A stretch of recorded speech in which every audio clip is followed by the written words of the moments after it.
ਜਦੋਂ ਇਹ 6 ਪੋਹ ਦੀ ਰਾਤ ਆਉਂਦੀ ਹੈ ਤੇ 13 ਪੋਹ ਤੱਕ ਇਹਨਾਂ ਦਿਨਾਂ ਵਿੱਚ ਹਰ ਇੱਕ ਗੁਰੂ ਕਾ ਪਿਆਰਾ ਸਤਿਗੁਰੂ ਗੁਰੂ ਗੋਬਿੰਦ ਸਿੰਘ ਮਹਾਰਾਜ ਜੀ ਦੇ ਸਮੁੱਚੇ ਪਰਿਵਾਰ ਨਾਲ ਜੁੜ ਜਾਂਦਾ ਹੈ।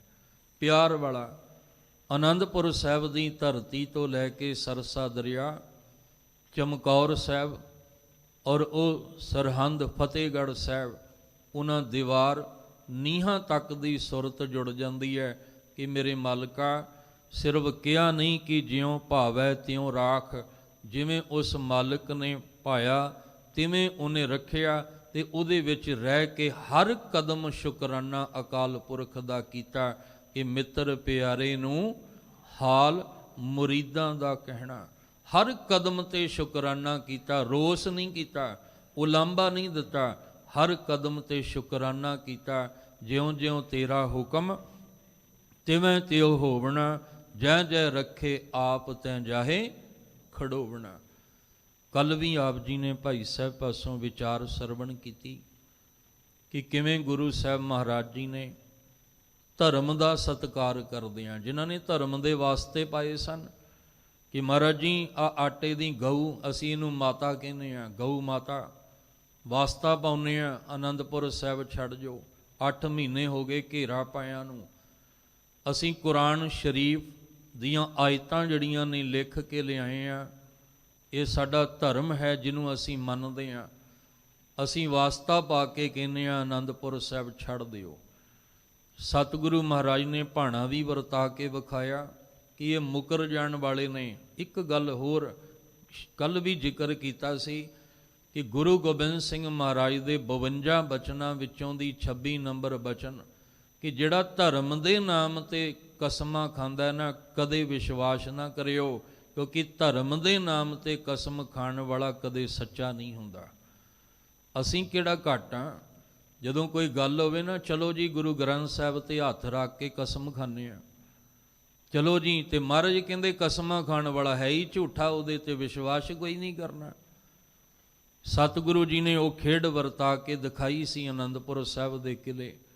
ਖੈਰ, ਸਰਸਾ ਦਰਿਆ ਤੱਕ ਆਉਂਦਿਆਂ ਜੋ ਕੱਲ੍ਹ ਸ਼ਹੀਦੀ ਹੋਈ ਸੀ ਭਾਈ ਜੀਵਨ ਸਿੰਘ ਜੈਤਾ, ਭਾਈ ਜੈਤਾ ਜੀ ਰੰਗ ਰੇਟਾ ਗੁਰੂ ਕਾ ਬੇਟਾ, ਜਿਨ੍ਹਾਂ ਨੂੰ ਖਿਤਾਬ ਦਿੱਤਾ ਸੀ ਮਹਾਰਾਜ ਨੇ, ਜੋ ਗੁਰੂ ਤੇਗ ਬਹਾਦਰ ਸਾਹਿਬ ਜੀ ਦਾ ਸੀਸ ਦਿੱਲੀ ਤੋਂ ਲੈ ਕੇ ਆਏ।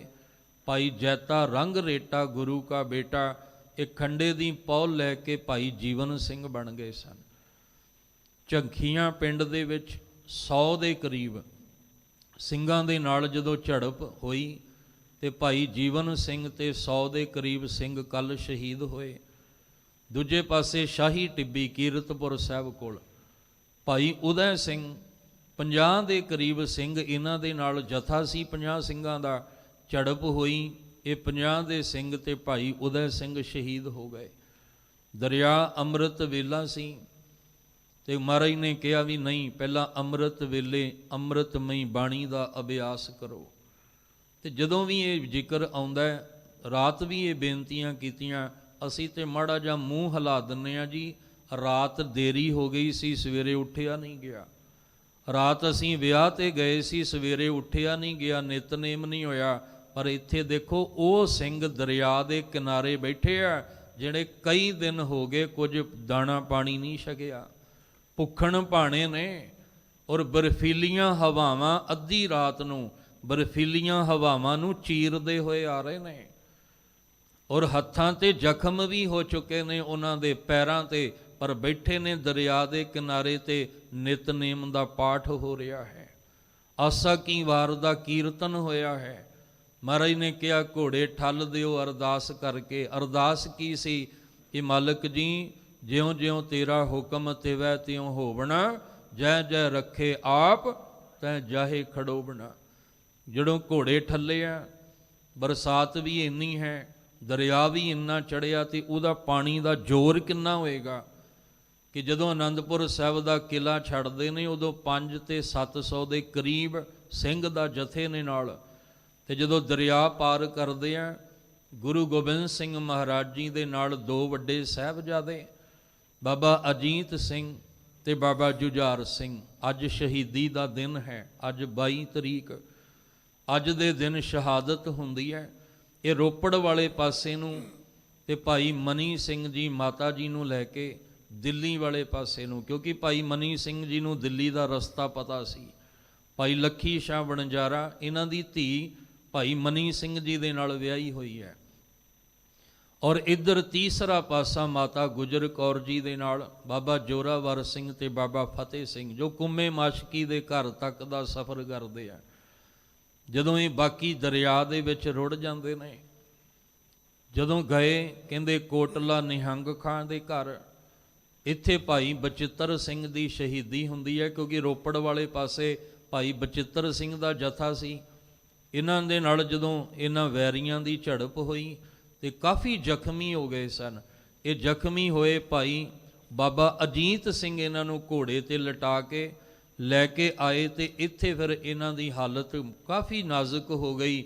ਮੱਲਮ ਪੱਟੀ ਤਾਂ ਭਾਵੇਂ ਕੀਤੀ, ਪਰ ਉਹ ਵੀ ਸ਼ਹੀਦੀ ਦਾ ਜਾਮ ਪੀ ਗਏ। ਉੱਥੇ ਜਵਾਨ ਧੀ, ਰਾਤ ਬੇਨਤੀ ਕੀਤੀ ਸੀ ਕਿ ਜਵਾਨ ਧੀ ਸੀ ਮੁਮਤਾਜ, ਸਾਨੂੰ ਅੱਜ ਦੀਆਂ ਧੀਆਂ ਨੂੰ ਸਬਕ ਲੈਣਾ ਚਾਹੀਦਾ ਹੈ ਕਿ ਉਹ ਜਵਾਨ ਧੀ ਸੀ। ਜਦੋਂ ਸਿਪਾਹੀ ਆਏ ਨਾ ਇਹਦੇ ਘਰ, ਤੇ ਇਹਨੇ ਕੀ ਕੀਤਾ, ਆਪਣੀ ਧੀ ਨੂੰ ਆਖਿਆ ਜਾ ਭਾਈ ਬਚਿੱਤਰ ਸਿੰਘ ਦੇ ਮੰਜੇ ਕੋਲ ਬਹਿ ਜਾ ਕੇ, ਤੇ ਬਾਹਰੋਂ ਕੁੰਡਾ ਲਾ ਦਿੱਤਾ। ਸਿਪਾਹੀ ਆਏ, ਤਲਾਸ਼ੀ ਲੈਣ ਲੱਗੇ, ਸਾਨੂੰ ਪਤਾ ਲੱਗਾ ਤੇਰੇ ਘਰ ਗੁਰੂ ਗੋਬਿੰਦ ਸਿੰਘ ਆਏ ਆ। ਉਹਨੇ ਆਖਿਆ ਤਲਾਸ਼ੀ ਲੈ ਲਓ। ਜਦੋਂ ਇਹ ਕਮਰਾ ਖੋਲਣ ਲੱਗੇ ਨਾ, ਤੇ ਇਹਨੇ ਆਖਿਆ, ਕਹਿੰਦਾ ਇਹ ਕਮਰਾ ਨਾ ਖੋਲੋ, ਮੇਰੀ ਧੀ ਤੇ ਮੇਰਾ ਜਵਾਈ ਅੰਦਰ ਬੈਠਾ ਹੈ। ਉਹਨੇ ਧੀ ਨੇ ਸੁਣ ਲਿਆ, ਸਿਪਾਹੀ ਚਲੇ ਗਏ ਤੇ ਜਦੋਂ ਕੁੰਡਾ ਖੋਲਿਆ ਤੇ ਕਹਿਣ ਲੱਗੀ, ਅੱਬੂ ਜਾਨ ਇੱਕ ਮੇਰੇ ਤੇ ਮਿਹਰ ਕਰੀ, ਮੇਰਾ ਨਿਕਾਹ ਨਾ ਹੁਣ ਕਿਸੇ ਨਾਲ ਕਰੀ, ਮੈਂ ਅੱਜ ਤੋਂ ਬਾਅਦ ਕਿਸੇ ਵੱਲ ਵੀ ਨਹੀਂ ਤੱਕਣਾ, ਸਾਰੀ ਜ਼ਿੰਦਗੀ ਭਾਈ ਬਚਿੱਤਰ ਸਿੰਘ ਦੇ ਨਾਮ ਤੇ ਕੱਟਣੀ ਹੈ। ਉਹਨੇ ਆਖਿਆ ਇਹ ਤਾਂ ਜ਼ਖਮੀ ਹੈ, ਇਹਦਾ ਪਤਾ ਕੋਈ ਨਹੀਂ ਕਦੋਂ ਸ਼ਹੀਦ ਹੋ ਜਾਏ। ਕਹਿਣ ਲੱਗੀ ਨਹੀਂ ਅੱਬੂ ਜਾਨ, ਮੈਂ ਸਾਰੀ ਜ਼ਿੰਦਗੀ ਤੇਰੇ ਬਚਨਾਂ ਤੇ ਫੁੱਲ ਚੜਾਵਾਂਗੀ। ਤੇ ਉਹਨਾਂ ਘਰਾਂ ਵਿੱਚ ਦੇਖੋ ਜਿੱਥੇ ਮਾਪੇ ਰੋਂਦੇ ਆ, ਜਿੱਥੇ ਬਾਬਲ ਕਹਿੰਦਾ ਧੀਏ ਘਰ ਛੱਡ ਕੇ ਨਾ ਜਾ, ਮੇਰੀ ਇੱਜ਼ਤ ਰੱਖ ਲੈ, ਮੇਰੀ ਪੱਗ ਦੀ ਇੱਜ਼ਤ ਰੱਖ ਲੈ। ਤੇ ਧੀ ਨਾ ਬਾਬਲ ਦੀ ਇੱਜ਼ਤ ਰੱਖਦੀ ਹੈ, ਨਾ ਉਹਦੀ ਪੱਗ ਦੀ, ਤੇ ਉਹਦੀ ਇੱਜ਼ਤ ਨੂੰ ਰੋਲ ਕੇ ਤੁਰ ਜਾਂਦੀ ਹੈ। ਪਰ ਮੁਮਤਾਜ ਇੱਕ ਇਸਲਾਮ ਧਰਮ ਦੇ ਪਰਿਵਾਰ ਵਿੱਚੋਂ, ਉਹਨੇ ਆਖਿਆ ਅੱਬੂ ਜਾਨ ਮੈਂ ਤੇਰੇ ਬਚਨਾਂ ਤੇ ਫੁੱਲ ਚੜਾਵਾਂਗੀ, ਤੇਰੀ ਇੱਜ਼ਤ ਮੈਨੂੰ ਪਿਆਰੀ ਆ, ਮੈਂ ਸਾਰੀ ਜ਼ਿੰਦਗੀ ਭਾਈ ਬਚਿੱਤਰ ਸਿੰਘ ਦੇ ਨਾਮ ਤੇ ਕੱਟਾਂ। ਔਰ ਕੱਟੀ ਵੀ ਹੈ। ਭਾਈ ਬਚਿੱਤਰ ਸਿੰਘ ਸ਼ਹੀਦ ਹੋ ਗਏ। ਇਹ ਇੱਕ ਬੜੀ ਵੱਡੀ ਮਿਸਾਲ ਹੈ ਉਸ ਮੁਮਤਾਜ ਦੀ, ਸਦੀਆਂ ਤੱਕ ਨਾਮ ਰਹੇਗਾ ਜਿਨੇ ਆਪਣੇ ਅੱਬੂ ਆਪਣੇ ਪਿਤਾ ਦੇ ਬਚਨਾਂ ਤੇ ਫੁੱਲ ਚੜਾਇਆ ਹੈ। ਸਤਿਗੁਰੂ ਜੀ ਪਿੰਡਾਂ ਵਿੱਚੋਂ ਹੁੰਦਿਆਂ ਚਮਕੌਰ ਸਾਹਿਬ ਦੀ ਗੜੀ ਕੱਚੀ ਹਵੇਲੀ, ਇਹ ਭਾਈ ਬੁੱਧੀ ਚੰਦ ਦੀ ਸੀ। ਜਦੋਂ ਇੱਥੇ ਆਏ, ਬੁੱਧੀ ਚੰਦ ਨੇ ਆਖਿਆ ਮਹਾਰਾਜ ਮੇਰੇ ਘਰ ਚੱਲੋ। ਸਭ ਕਹਿੰਦੇ ਤੇਰੇ ਘਰ ਨਹੀਂ, ਇਹ ਤੇਰੀ ਕੱਚੀ ਹਵੇਲੀ ਮੈਨੂੰ ਚਾਹੀਦੀ ਹੈ। ਉਹਨੇ ਆਖਿਆ ਕਬੀਰ ਮੇਰਾ ਮੁਝ ਮੈਂ ਕਿਛ ਨਹੀਂ, ਜੋ ਕਿਛ ਹੈ ਸੋ ਤੇਰਾ, ਤੇਰਾ ਤੁਝ ਕੋ ਸੌਂਪਤੇ ਕਿਆ ਲੱਗੈ, ਮੇਰਾ ਮਾਲਕਾ ਆ ਵੀ ਤੇਰਾ ਹੈ ਤੇ ਉਹ ਘਰ ਵੀ ਤੇਰਾ ਹੈ। ਸਤਿਗੁਰੂ ਜੀ ਨੇ ਦਰਵਾਜ਼ੇ ਖੋਲ੍ਹ ਦਿੱਤੇ ਉਸ ਕੱਚੀ ਹਵੇਲੀ ਦੇ। ਜਦੋਂ ਦਰਵਾਜ਼ਾ ਖੋਲ੍ਹਿਆ, ਮਹਾਰਾਜ ਜੀ ਚਲੋ ਅੰਦਰ। ਸਾਹਿਬ ਨੇ ਘੋੜਾ ਰੋਕ ਲਿਆ। ਅੱਲਾ ਯਾਰ ਖਾਂ ਜੋਗੀ ਕਹਿੰਦਾ ਹੈ, ਸਿੰਘਾਂ ਨੇ ਪੁੱਛਿਆ ਮਹਾਰਾਜ ਅੰਦਰ ਨਹੀਂ ਜਾਂਦੇ। ਸਤਿਗੁਰੂ ਮਹਾਰਾਜ ਕਹਿੰਦੇ ਚੱਲਦੇ ਹਾਂ, ਪਹਿਲਾਂ ਇੱਥੇ ਦੀ ਇੱਕ ਆਵਾਜ਼ ਹੈ ਕਿ ਜਿਸ ਕਿੱਤੇ ਮੈਂ ਕਹਤੇ ਥੇ ਜਾਣਾ ये वही है। कहने लगे कल लुट के जिस जगह से जाना ये वही है, जहाँ बच्चों को कटाना ये वही है। ये कच्ची हवेली दी मट्टी कहती है, चमकौर पिंड का नाम है। कहते ने मट्टी भी कह देती है गुरु गोबिंद सिंह ठिकाना ये वही है। ये वो ठिकाना है जिथे कल जदों आ जिहड़ा अज दा सूरज चढ़ना ਤੇ ਜਿੱਥੇ ਤੁਸੀਂ ਆਪਣੇ ਪੁੱਤਰਾਂ ਸਮੇਤ ਸਿੰਘਾਂ ਨੂੰ ਸ਼ਹੀਦ ਹੁੰਦਿਆਂ ਵੇਖਣਾ ਹੈ। ਆ ਕੱਲ ਜਿਹੜੀ ਰਾਤ ਲੰਘ ਕੇ ਗਈ ਹੈ ਨਾ, ਸ਼ਾਮ ਵੇਲੇ ਹਵੇਲੀ ਵਿੱਚ ਆਏ, ਕੱਚੀ ਹਵੇਲੀ ਜਿਹਨੂੰ ਜੇ ਢਾਉਣ ਲੱਗੇ ਤੇ ਸਮਾਂ ਨਹੀਂ ਸੀ, ਅੱਖ ਦੇ ਝਮਕਦਿਆਂ ਇਹ ਢਹਿ ਸਕਦੀ ਸੀ। ਪਰ ਅੱਜ ਅੰਦਰ ਕੌਣ ਆ ਗਿਆ? ਉਹ ਆ ਗਿਆ ਜਿੱਥੇ ਜਾਏ ਬਹਿ ਮੇਰਾ ਸਤਿਗੁਰੂ ਸੋ ਥਾਨ ਸੁਹਾਵਾ ਰਾਮ ਰਾਜੇ। ਸੋਦਰ ਦਾ ਪਾਠ ਕੀਤਾ, ਸੋਹਲੇ ਦੀ ਬਾਣੀ ਦਾ ਭੋਜਨ ਛਕਿਆ, ਕਿਉਂਕਿ ਹੋਰ ਤਾਂ ਕੋਈ ਨਹੀਂ ਸੀ ਛਕਣ ਨੂੰ। ਉੱਥੇ ਰਾਤ ਪਈ, ਉਧਰੋਂ ਬਾਹਰੋਂ ਚਾਰੇ ਪਾਸੇ ਤੋਂ ਘੇਰੇ ਪੈ ਰਹੇ ਆ। ਸੂਬਾ ਸਰਹੰਦ ਵਜ਼ੀਰ ਖਾਂ ਆਪਣੀ ਫੌਜ ਲੈ ਕੇ ਆਇਆ ਹੈ, ਦਿਲਾਵਰ ਖਾਂ ਆਪਣੀ ਫੌਜ ਲੈ ਕੇ ਆਇਆ ਹੈ, ਨਾਰ ਖਾਂ ਆਪਣੀ ਫੌਜ ਲੈ ਕੇ ਆਇਆ ਹੈ, ਖਵਾਜਾ ਮਰਦੂਦ ਆਪਣੀ ਫੌਜ ਲੈ ਕੇ ਆਇਆ। ਵੱਖ ਵੱਖ ਸੂਬਿਆਂ ਤੋਂ ਸੂਬੇਦਾਰ, ਬੜੇ ਬੜੇ ਜਰਨੈਲ ਜਿਹੜੇ ਨੇ ਆਪਣੀ ਆਪਣੀ ਫੌਜ ਲੈ ਕੇ ਆਏ, ਜਿਨ੍ਹਾਂ ਦੀ ਲੱਖਾਂ ਦੀ ਗਿਣਤੀ ਬਣ ਜਾਂਦੀ ਹੈ। 10 ਲੱਖ ਦੇ ਕਰੀਬ, ਲੱਖਾਂ ਦੀ ਗਿਣਤੀ ਵਿੱਚ ਘੇਰਾ ਪੈਂਦਾ ਹੈ ਚਮਕੌਰ ਸਾਹਿਬ ਨੂੰ। ਉਸ ਪਿੰਡ ਨੂੰ ਘੇਰਾ ਪੈਂਦਾ ਹੈ, ਕਿਉਂਕਿ ਪਤਾ ਲੱਗ ਗਿਆ ਵੀ ਗੁਰੂ ਗੋਬਿੰਦ ਸਿੰਘ ਜੀ ਨਾਲ 40 ਕੋ ਸਿੰਘ ਨੇ, ਤੇ ਉਹਨਾਂ ਨੂੰ ਮਿਟਾਉਣਾ ਸਾਡੇ ਵਾਸਤੇ ਕੋਈ ਵੱਡੀ ਗੱਲ ਨਹੀਂ ਹੈ। ਰਾਤ ਜਿਹੜੇ ਘੋੜਿਆਂ ਦੀਆਂ ਕਾਠੀਆਂ ਨੇ, ਉਹਨਾਂ ਦੇ ਸਿਰਹਾਣੇ ਬਣਾ ਕੇ ਗੁਰੂ ਕੇ ਪਿਆਰੇ ਆਰਾਮ ਕਰਦੇ, ਕਿਉਂਕਿ ਇੱਕ ਮਮਟੀ ਹੈ ਉਹਦੇ ਉੱਤੇ ਉੱਚਾ ਥਾਂ ਬਣਿਆ। ਸਿੰਘਾਂ ਨੇ ਆਖਿਆ ਮਹਾਰਾਜ ਅਸੀਂ ਪਹਿਰਾ ਦਿੰਨੇ ਆ, ਤੁਸੀਂ ਆਰਾਮ ਕਰੋ। ਸਾਹਿਬ ਕਹਿੰਦੇ ਨਹੀਂ, ਅੱਜ ਰਾਤ ਮੈਨੂੰ ਜਾਗ ਲੈਣ ਦਿਓ, ਤੁਸੀਂ ਆਰਾਮ ਕਰੋ, ਕਿਉਂਕਿ ਪਤਾ ਸੀ ਨਾ ਕੱਲ ਦਾ ਸੂਰਜ ਕੀ ਰੰਗ ਲਿਆਏਗਾ। ਸਾਹਿਬ ਕਹਿੰਦੇ ਤੁਸੀਂ ਆਰਾਮ ਕਰੋ, ਅੱਜ ਮੈਂ ਜਾਗਣਾ ਹੈ। ਕਹਿੰਦੇ ਨਹੀਂ ਮਹਾਰਾਜ ਤੁਸੀਂ ਆਰਾਮ ਕਰੋ, ਅਸੀਂ ਜਾਗਾਂ। ਭਾਈ ਕਾਠਾ ਸਿੰਘ ਤੇ ਭਾਈ ਮਦਨ ਸਿੰਘ ਜੀ ਦਰਵਾਜ਼ੇ ਤੇ ਪਹਿਰਾ ਦਿੰਦੇ ਆ ਇਸ ਹਵੇਲੀ ਦੇ। ਬਾਕੀ ਜ਼ਮੀਨ ਉੱਤੇ ਲੇਟ ਗਏ, ਕਿਉਂਕਿ ਅੰਦਰ ਕਿਹੜਾ ਰਜਾਈਆਂ ਤੇ ਕੰਬਲ ਸਨ। ਉਹ ਅੱਤ ਦੀ ਬਰਫੀਲੀ ਰਾਤ ਵੀ ਬੇਨਤੀ ਕੀਤੀ, ਕਮ ਸੇ ਕਮ ਇਹਨਾਂ ਦਿਨਾਂ ਵਿੱਚ ਆਪਾਂ ਨਾ ਵੇਖੀਏ ਵੀ ਸਰਦੀ ਘੱਟ ਹੈ ਕਿ ਵੱਧ ਹੈ। ਇਹ ਮਹਿਸੂਸ ਕਰੋ ਕਿ ਇਹ 6 ਪੋਹ ਤੋਂ ਲੈ ਕੇ 13 ਪੋਹ ਤੱਕ ਕੀ ਭਾਣਾ ਵਰਤਾਇਆ ਗੁਰੂ ਤੇ ਗੁਰੂ ਕੇ ਪਿਆਰਿਆਂ ਨੇ। ਜਿਹੜੀਆਂ ਬਰਫੀਲੀਆਂ ਹਵਾਵਾਂ ਚੀਰਦੀਆਂ ਨੇ ਉਹਦੀ ਵੀ ਪਰਵਾਹ ਨਹੀਂ, ਤੇ ਭੁੱਖਣ ਭਾਣੇ ਰਹਿ ਕੇ ਵੀ ਉਸ ਮਾਲਕ ਦਾ ਦਰ ਸਤਿਗੁਰੂ ਦਾ ਪੱਲਾ ਨਹੀਂ ਉਹਨਾਂ ਪਿਆਰਿਆਂ ਨੇ ਛੱਡਿਆ। ਕਹਿੰਦੇ ਨੇ ਉਸ ਵੇਲੇ ਘੋੜਿਆਂ ਦੀਆਂ ਕਾਠੀਆਂ ਦੇ ਸਿਰਹਾਣੇ ਬਣਾ ਕੇ ਜ਼ਮੀਨ ਤੇ ਲੇਟ ਗਏ। ਥੱਕੇ ਹਾਰੇ ਸੀ, ਨੀਂਦ ਆ ਗਈ, ਨਾ ਭੁੱਖ ਨੇ ਸਤਾਇਆ, ਨਾ ਬਰਫੀਲੀ ਠੰਡੀ ਹਵਾ ਨੇ ਜਿਹੜਾ ਸੀ ਉਹ ਸਤਾਇਆ। ਜਬ 1.5 घड़ी रात गई जिक्र खुदा में, खेमे से निकल आए सरकार हवा में। सरकार गुरु गोबिंद सिंह महाराज, शाहे शहनशाह बादशाह दरवेश गुरु गोबिंद सिंह कहते खेमे से निकल आए सरकार हवा में, टहलते थे कदमों से दिल था दुआ में, कह रहे थे ऐ खुदावंद मैं खुश हूँ तेरी रज़ा में। ਆਨੰਦਪੁਰ ਸਾਹਿਬ ਛੁੱਟ ਗਿਆ, ਸਰਸਾ ਦਰਿਆ ਤੇ ਪਰਿਵਾਰ ਵਿਛੜਿਆ। 2 ਸਾਹਿਬਜ਼ਾਦੇ ਕੋਲ ਨੇ, 2 ਲਾਡਲੇ ਪਤਾ ਨਹੀਂ ਮਾਤਾ ਜੀ ਦੇ ਨਾਲ ਕਿੱਥੇ ਨੇ, ਪਰ ਫਿਰ ਵੀ ਕਹਿੰਦੇ ਆ ਖੁਦਾਵੰਦ ਮੈਂ ਖੁਸ਼ ਹੂੰ ਤੇਰੀ ਰਜ਼ਾ ਮੈਂ। ਇਹਨੂੰ ਕਹਿੰਦੇ ਆ ਜਿਉਂ ਜਿਉਂ ਤੇਰਾ ਹੁਕਮ ਤਿਵੇਂ ਤਿਉਂ ਹੋਵਣਾ, ਜੈ ਜੈ ਰੱਖੇ ਆਪ ਤੈ ਜਾਏ ਖੜੋਵਣਾ। ਕਹਿੰਦੇ ਨੇ ਟਹਿਲਦਿਆਂ ਵਾਹਿਗੁਰੂ ਵਾਹਿਗੁਰੂ ਵਾਹਿਗੁਰੂ ਕਰਦੇ ਕਰਦੇ ਸਿੰਘਾਂ ਕੋਲ ਆਏ। ਅੱਧੀ ਰਾਤ ਦਾ ਸਮਾਂ, ਕਿਸੇ ਦੀ ਕੇਸਗੀ ਖੁੱਲੀ ਹੈ, ਕਿਸੇ ਦੇ ਹੱਥਾਂ ਦੇ ਲਹੂ ਜਿਹੜਾ ਉਹ ਠੰਡ ਕਰਕੇ ਜੰਮ ਗਿਆ, ਪੈਰਾਂ ਤੱਕ ਜਿਹੜਾ ਲਹੂ ਸਿਮਦਾ ਸੀ ਉਹ ਵੀ ਜੰਮ ਗਿਆ। ਇੰਨੇ ਪਿਆਰ ਵਿੱਚ ਆਏ, ਕਿਉਂਕਿ ਗੁਰੂ ਕੱਲਾ ਗੁਰੂ ਨਹੀਂ, ਮਾਂ ਵੀ ਹੈ। ਤੇ ਮਾਂ ਦੀ ਅੰਦਰ ਜਦੋਂ ਮਮਤਾ ਜਾਗਦੀ ਹੈ ਨਾ, ਤੇ ਉਹ ਆਪਣੇ ਬੱਚਿਆਂ ਦੇ ਪੈਰ ਤੱਕ ਚੁੰਮ ਲੈਂਦੀ ਹੈ। ਆਪਾਂ ਨੂੰ ਪਤਾ ਹੈ ਘਰ ਛੋਟੇ ਛੋਟੇ ਬੱਚੇ, ਕਈ ਵਾਰੀ ਮਾਂ ਪੈਰ ਪਕੜ ਕੇ ਚੁੰਮਦੀ ਹੈ ਆਪਣੇ ਬੱਚਿਆਂ ਦੀ।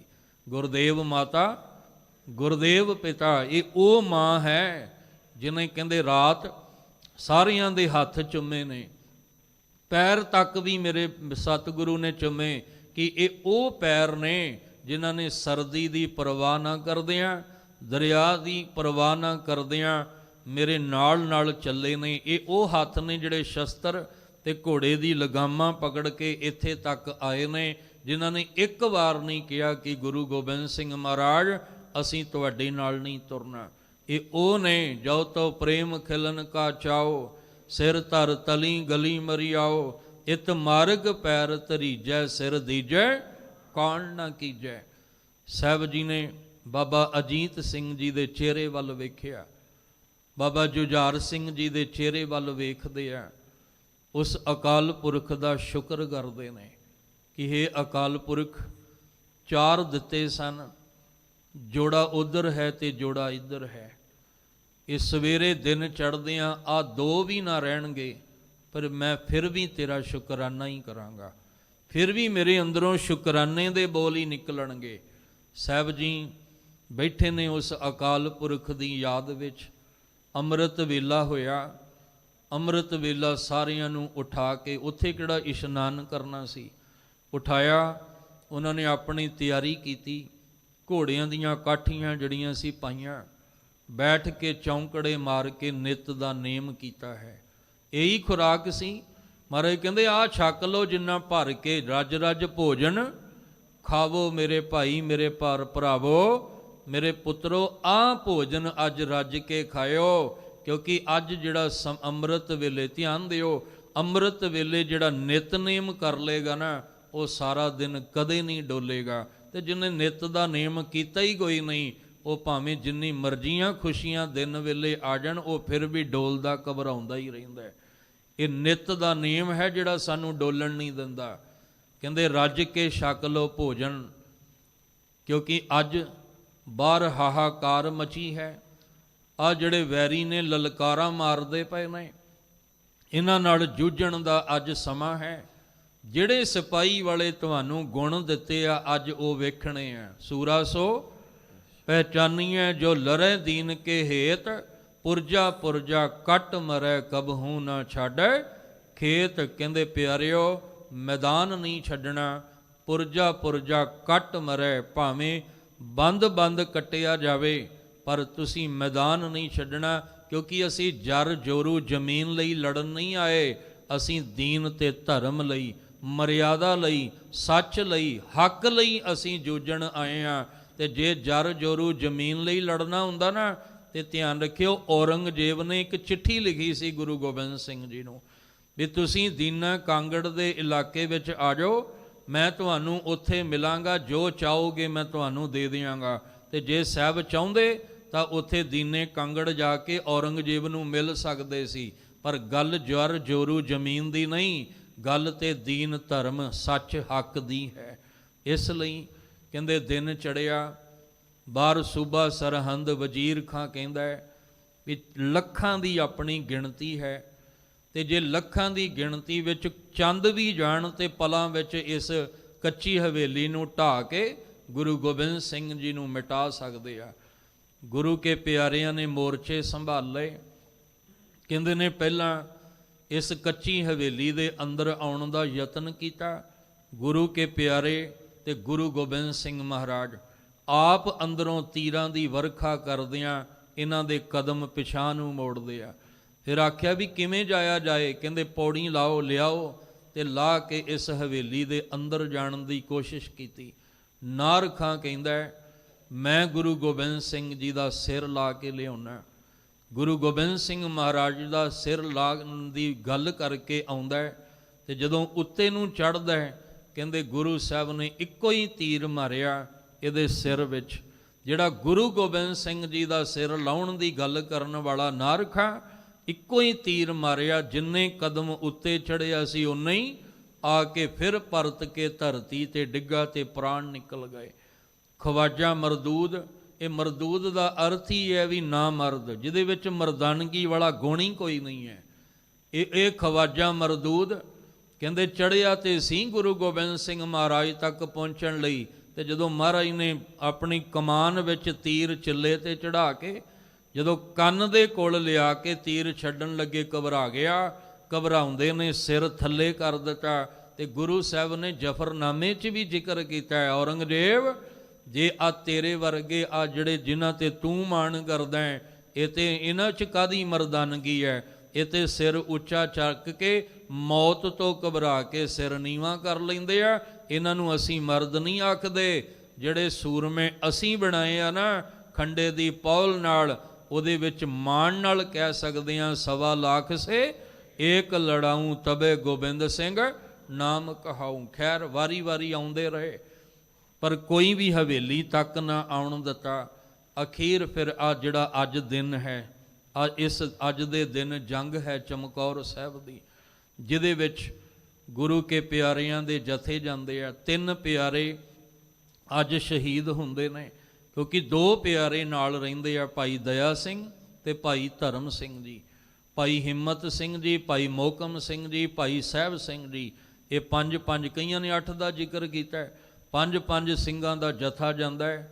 ਔਰ ਦੇਖੋ ਲੱਖਾਂ ਵਿੱਚ ਘਿਰਿਆ ਹੋਇਆ ਇੱਕ ਇੱਕ ਸਿੰਘ ਕਿੰਨੀ ਬਹਾਦਰੀ ਨਾਲ ਜੂਝਦਾ ਹੈ, ਕਿੰਨੀ ਦਲੇਰੀ ਨਾਲ ਜੂਝਦਿਆਂ ਸ਼ਹੀਦੀ ਦਾ ਜਾਮ ਪੀਂਦੇ ਆ। ਤੇ ਗੁਰੂ ਗੋਬਿੰਦ ਸਿੰਘ ਜੀ ਉਸ ਹਵੇਲੀ ਤੇ ਵਿੱਚ ਉਸ ਮਮਟੀ ਤੇ ਖਲੋ ਕੇ ਵੇਖਦੇ ਨੇ, ਤੇ ਜਦੋਂ ਸਿੰਘ ਸ਼ਹੀਦੀ ਦਾ ਜਾਮ ਪੀਂਦਾ ਹੈ, ਸਤਿਗੁਰੂ ਚੜ੍ਹਦੀ ਕਲਾਂ ਦਾ ਜੈਕਾਰਾ ਛੱਡਦੇ ਨੇ।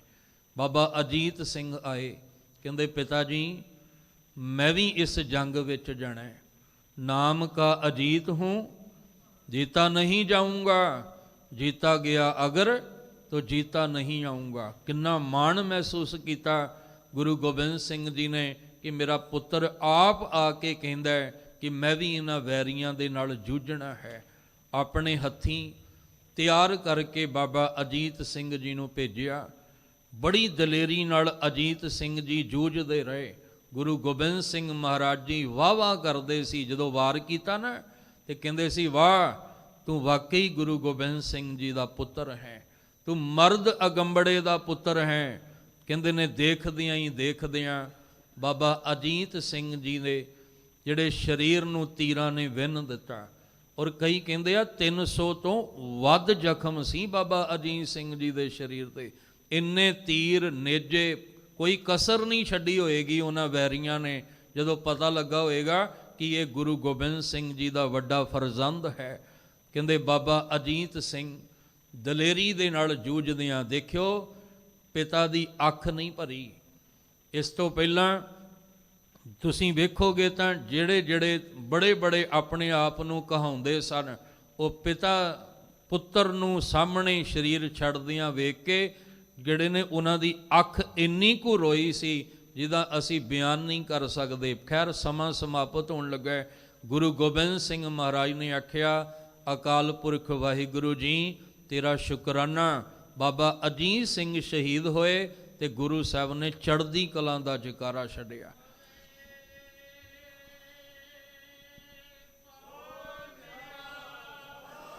ਭਾਈ ਦਇਆ ਸਿੰਘ, ਭਾਈ ਧਰਮ ਸਿੰਘ, ਭਾਈ ਸੰਗਤ ਸਿੰਘ ਜੀ, ਜਿੰਨੇ ਵੀ ਅੰਦਰ ਭਾਈ ਮਹਾ ਸਿੰਘ ਜੀ ਵੇਖ ਰਹੇ ਨੇ ਗੁਰੂ ਗੋਬਿੰਦ ਸਿੰਘ ਜੀ ਕੈਸਾ ਹਿਰਦਾ ਹੈ ਤੁਹਾਡਾ, ਜਵਾਨ ਪੁੱਤਰ ਨੇ ਸ਼ਹੀਦੀ ਪਾਈ ਤੇ ਤੁਸੀਂ ਚੜ੍ਹਦੀ ਕਲਾਂ ਦਾ ਜੈਕਾਰਾ ਛੱਡਿਆ। ਸਿੰਘਾਂ ਦਾ ਜਥਾ ਗਿਆ, ਸ਼ਹੀਦ ਹੋ ਗਏ। ਫਿਰ ਬਾਬਾ ਜੁਝਾਰ ਸਿੰਘ ਜੀ ਕਹਿੰਦੇ ਆ ਪਿਤਾ ਜੀ ਮੈਂ ਵੀ ਆਪਣੇ ਵੀਰ ਵਾਂਗੂ ਜੂਝਣਾ ਚਾਹੁੰਦਾ, ਮੈਨੂੰ ਵੀ ਜੇ ਭੇਜੋ ਇਸ ਜੰਗ ਦੇ ਅੰਦਰ। ਤੇ ਭਾਈ ਦਇਆ ਸਿੰਘ ਜੀ ਨੇ ਆਖਿਆ ਮਹਾਰਾਜ ਨਹੀਂ, 4 ਸਨ, ਦੋਵਾਂ ਦਾ ਪਤਾ ਕੋਈ ਨਹੀਂ, ਇੱਕ ਮੈਦਾਨ ਵਿੱਚ ਪਿਆ ਤੇ ਇੱਕ ਨੂੰ ਤੇ ਕਮ ਸੇ ਕਮ ਆਪਣੇ ਕੋਲ ਰੱਖ ਲਓ, ਇਹ ਤਾਂ ਕਮ ਸੇ ਕਮ ਆਪਣੇ ਕੋਲ ਰੱਖ ਕੇ ਇਹਨੂੰ ਲੈ ਚੱਲਿਓ। ਸਾਹਿਬ ਕਹਿੰਦੇ ਨਹੀਂ, ਤੁਹਾਡੇ ਵਿੱਚ ਤੇ ਮੇਰੇ ਪੁੱਤਰਾਂ ਵਿੱਚ ਕੋਈ ਫਰਕ ਨਹੀਂ, ਕੋਈ ਅੰਤਰ ਨਹੀਂ ਮੈਂ ਸਮਝਦਾ ਤੁਹਾਡੇ ਤੇ ਇਹਨਾਂ ਵਿੱਚ। ਮੈਨੂੰ ਮਾਣ ਹੈ ਕਿ ਮੇਰੇ ਪੁੱਤਰ ਨੇ ਆਪ ਆ ਕੇ ਆਖਿਆ ਵੀ ਮੈਂ ਵੀ ਇਸ ਮੈਦਾਨ ਵਿੱਚ ਜੂਝਣਾ ਚਾਹੁੰਦਾ। ਜਿਹੜੇ ਇਹਨਾਂ ਦੇ ਨਾਮ ਰੱਖੇ ਸਨ ਉਹਨਾਂ ਨਾਮ ਤੇ ਅੱਜ ਖਰੇ ਉਤਰਨੇ ਨੇ। ਅੱਜ ਵੇਖੋ ਮਾਂ-ਬਾਪ ਰੋਂਦੇ ਆ ਕਿ ਅਸੀਂ ਬੱਚਿਆਂ ਦੇ ਨਾਮ ਰੱਖਣ ਲੱਗੇ ਹਾਂ, 10 ਦਿਨ ਲਾ ਦਿੱਤੇ, ਵਧੀਆ ਤੋਂ ਵਧੀਆ ਚੁਣ ਕੇ ਨਾਮ ਰੱਖਣੇ, ਤੇ ਜਦੋਂ ਇਹ ਜਵਾਨ ਹੁੰਦੇ ਆ ਤੇ ਉਦੋਂ ਨਿਕਲ ਕੁਝ ਹੋਰ ਜਾਂਦੇ ਨੇ। ਉਹ ਨਾਮ ਤੇ ਵੀ ਦਾਗ ਲਾ ਜਾਂਦੇ ਆ। ਪਰ ਉਹਨਾਂ ਆਖਿਆ ਸੀ ਨਹੀਂ, ਨਾਮ ਕਾ ਅਜੀਤ ਹੂੰ ਜੀਤਾ ਨਹੀਂ ਜਾਊਂਗਾ। ਸਾਹਿਬ ਕਹਿੰਦੇ ਇਹਨੂੰ ਮੈਂ ਜੁਝਾਰ ਸਿੰਘ ਨਾਮ ਰੱਖਿਆ। ਕਿੰਨਾ ਜੁਝਾਰੂ ਹੈ। ਸਾਹਿਬ ਜੀ ਕਹਿੰਦੇ ਆ ਮੈਂ ਤੈਨੂੰ ਆਪਣੇ ਹੱਥੀਂ ਤਿਆਰ ਕਰਾਂ, ਕਿਉਂਕਿ ਅੱਜ ਲਾੜੀ ਮੌਤ ਨੂੰ ਵਿਆਹੁਣ ਵਾਸਤੇ ਜਾਣਾ। ਸਾਹਿਬ ਜੀ ਨੇ ਤਿਆਰ ਕੀਤਾ। ਆਖਿਆ ਮੇਰੀ ਅੱਖ ਤੇਰੇ ਸੀਨੇ ਉੱਤੇ ਬਰਛੀ ਖਾਂਦਿਆਂ ਵੇਖਣਾ ਚਾਹੁੰਦਾ, ਤੇ ਤੇਰੇ ਸੀਨੇ 'ਚ ਜਦੋਂ ਬਰਛੀ ਵੱਜੇ ਨਾ ਤੇ ਪੁੱਤਰਾ ਤੇਰੇ ਮੁਖ ਚੋਂ ਸੀ ਨਹੀਂ ਨਿਕਲਣਾ ਚਾਹੀਦਾ, ਤੇਰੇ ਮੁਖ ਤੋਂ ਆਹ ਦੀ ਆਵਾਜ਼ ਨਹੀਂ ਆਉਣੀ ਚਾਹੀਦੀ। ਆਖਿਆ ਪਿਤਾ ਜੀ ਨਾਮ ਜੁਝਾਰ ਰੱਖਿਆ ਤੇ ਜੁਝਾਰੂ ਬਣ ਕੇ ਜੂਝਾਂਗਾ, ਆਪਣੇ ਵੀਰ ਦੇ ਵਾਂਗੂ ਚੜ੍ਹਦੀ ਕਲਾਂ 'ਚ ਸ਼ਹੀਦੀ ਦਾ ਜਾਮ ਪੀਆਂਗਾ। ਬਾਬਾ ਜੁਝਾਰ ਸਿੰਘ ਜੀ ਗਏ, ਮੈਦਾਨ ਵਿੱਚ ਜੂਝਦੇ ਆ। ਕਹਿੰਦੇ ਨੇ ਦੇਖਦਿਆਂ ਦੇਖਦਿਆਂ ਵੈਰੀ ਢੇਰੀ ਕਰ ਦਿੱਤੇ। ਅਖੀਰ ਕਿੰਨਾ ਕੁ ਚਿਰ ਇਹ ਜੂਝਦੇ ਰਹਿੰਦੇ।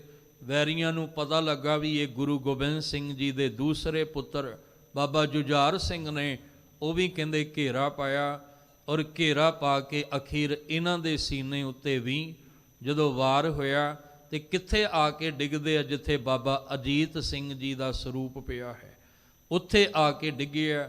ਵੈਰੀਆਂ ਨੇ ਕੋਈ ਕਸਰ ਨਹੀਂ ਛੱਡੀ, ਕਿਸੇ ਪ੍ਰਕਾਰ ਦੀ ਕਸਰ ਨਹੀਂ ਛੱਡੀ ਉਹਨਾਂ ਨੇ। ਕਈਆਂ ਨੇ ਆਖਿਆ ਵੀ ਹਾਥੀ ਦਾ ਪੈਰ ਵੀ ਉੱਤੇ ਜਿਹੜਾ ਉਹ ਲਿਆ ਕੇ ਤੇ ਉਹਨਾਂ ਦੇ ਸੀਸ ਨੂੰ ਕੁਚਲ ਦਿੱਤਾ ਗਿਆ ਸੀ। ਕਈਆਂ ਦਾ ਮੰਨਣਾ ਹੈ, ਕਿਉਂਕਿ ਇੱਥੇ ਆ ਕੇ ਅਸੀਂ ਭਾਵੁਕ ਹੋ ਜਾਂਦੇ ਹਾਂ। ਹਰ ਇੱਕ ਦੀ ਆਪਣੀ ਆਪਣੀ ਵਿਚਾਰ ਹੈ। ਕਹਿਣ ਤੋਂ ਭਾਵ ਕਿ ਦੋਵੇਂ ਸਾਹਿਬਜ਼ਾਦੇ ਅੱਜ ਚਮਕੌਰ ਸਾਹਿਬ ਦੀ ਇਸ ਗੜੀ ਵਿੱਚ ਸ਼ਹੀਦ ਹੁੰਦੇ ਆ। ਅਨੰਤ ਸਿੰਘ ਸ਼ਹੀਦ ਹੁੰਦੇ ਨੇ ਤੇ ਫਿਰ ਸਮਾਂ ਸ਼ਾਮਾਂ ਦਾ ਆਉਣਾ ਤੇ ਫਿਰ ਬੇਨਤੀ ਕੀਤੀ ਜਾਣੀ ਹੈ, ਗੁਰੂ ਸਾਹਿਬ ਤੁਸੀਂ ਇਸ ਗੜੀ ਵਿੱਚੋਂ ਨਿਕਲ ਜਾਓ। ਸਾਡੇ ਵਰਗੇ ਤੇ ਹੋਰ ਖੰਡੇ ਦੀ ਪੌਲ ਲੈ ਕੇ ਸਿੰਘ ਤਿਆਰ ਹੋ ਜਾਣਗੇ, ਪਰ ਅਸੀਂ ਸਾਰੇ ਰਲ ਕੇ ਗੁਰੂ ਗੋਬਿੰਦ ਸਿੰਘ ਤਿਆਰ ਨਹੀਂ ਕਰ ਸਕਦੇ। ਤੁਹਾਡੇ ਵਰਗਾ ਦੂਜਾ ਮਰਦ ਅਗੰਬੜਾ ਨਹੀਂ ਮਿਲਣਾ। ਮਹਾਰਾਜ ਨੇ ਫਿਰ ਗੜੀ ਵਿੱਚੋਂ ਕਿਵੇਂ ਨਿਕਲਣਾ, ਇਹ ਅੱਜ ਜਿਹੜਾ ਦਿਨ ਆ ਚੜ੍ਹਿਆ ਹੈ, ਇਹ ਧਿਆਨ ਵਿੱਚ ਰੱਖਿਓ ਕਿ ਜੰਗ ਹੋਣੀ ਹੈ। ਆ 10-11 ਵਜੇ ਦਾ ਸਮਾਂ ਜਦੋਂ ਜੰਗ ਹੋ ਰਹੀ ਹੈ ਤੇ ਸਿੰਘ ਸ਼ਹੀਦੀਆਂ ਦੇ ਜਾਮ ਪੀ ਰਹੇ ਆ। ਆਪਾਂ ਕੀ ਕਰਨਾ ਹੈ?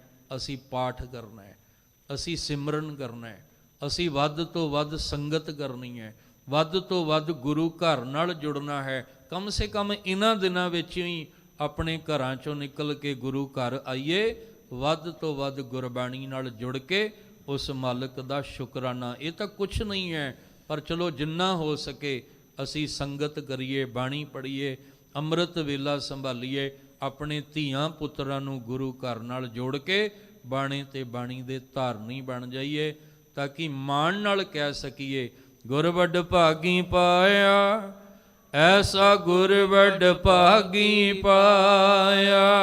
ਗੁਰ ਵੱਡ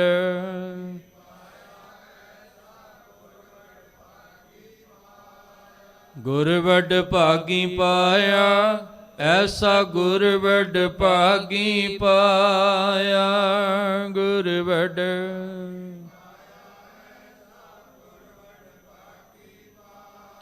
ਭੁੱਲੇ ਮਾਰਗ ਜਿਨਹਿ ਬਤਾਇਆ, ਭੁੱਲੇ ਮਾਰਗ ਜਿਨਹਿ ਬਤਾਇਆ।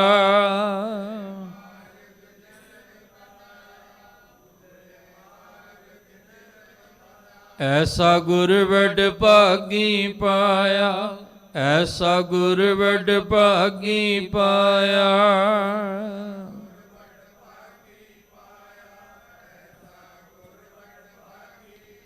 ਗੁਰ ਵੱਡ ਭਾਗੀ ਪਾਇਆ, ਐਸਾ ਗੁਰ ਵੱਡ ਭਾਗੀ ਪਾਇਆ। ਗੁਰ ਵੱਡ